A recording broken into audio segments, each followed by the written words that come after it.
Кім және не сұрақтары.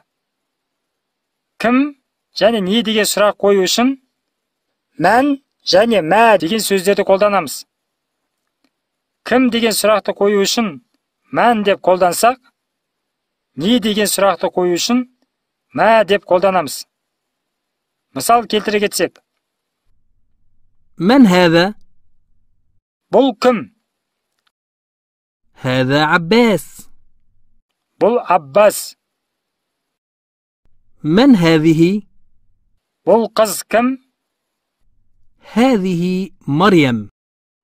Бұл қыз Мариям. ما هذا؟ Бұл не? هذا شباك. Бұл терезе. ما هذه؟ Бұл не? هذه ساعة. Бұл сағат.